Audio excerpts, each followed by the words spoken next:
Way back in 2016, when I started the Cardboard Herald as a simple review blog, the first game I bought specifically to review was Mystic Vale.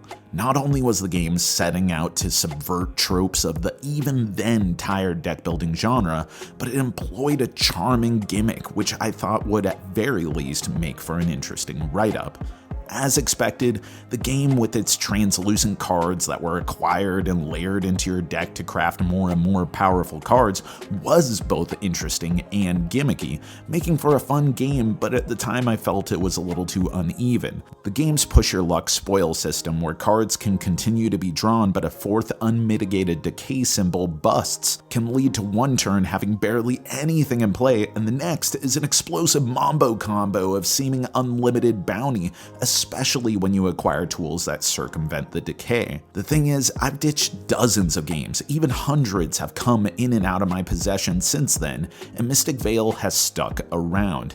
Despite my criticisms, the game remained so unique and compelling, experience smoothed out some of the wonkiness, and the fact that it's both in essence a completely traditional deck building game and completely unlike any other, that my affection only grew with it over time. And that's without the benefit of anything beyond the first expansion, which effectively just added more of the same.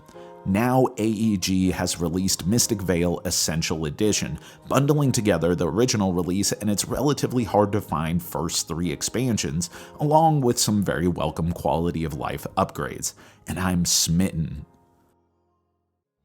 Functionally, among the 3 expansions, there are really 2 new major concepts that, while incredibly simple to integrate, go great lengths to strengthen the game.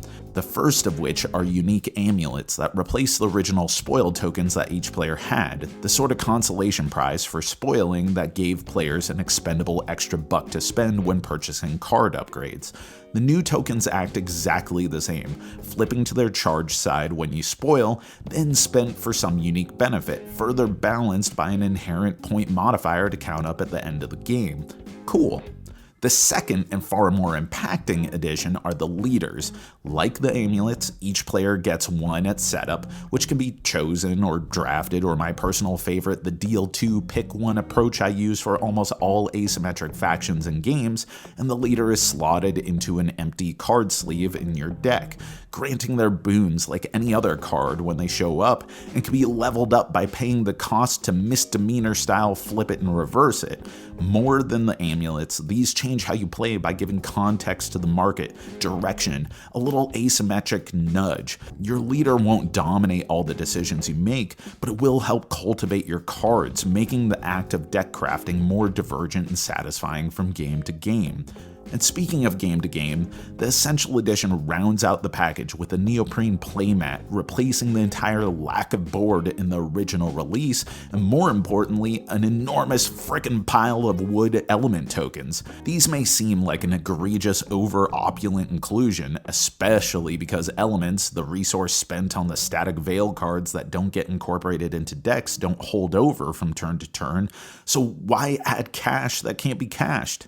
Well, in spite of the new polish and embiggening of the game over the years, it's still Mystic Vale, and that means that especially towards the late game, some turns will have a dozen or more cards in front of you accruing point tokens, triggering powers, giving you energy for upgrades, and a bunch of different elements, which can be spent in different combinations for the Vale cards on display.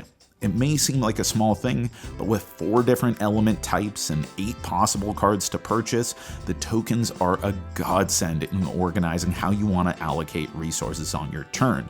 Plus, they look pretty dope, so I'm not going to complain.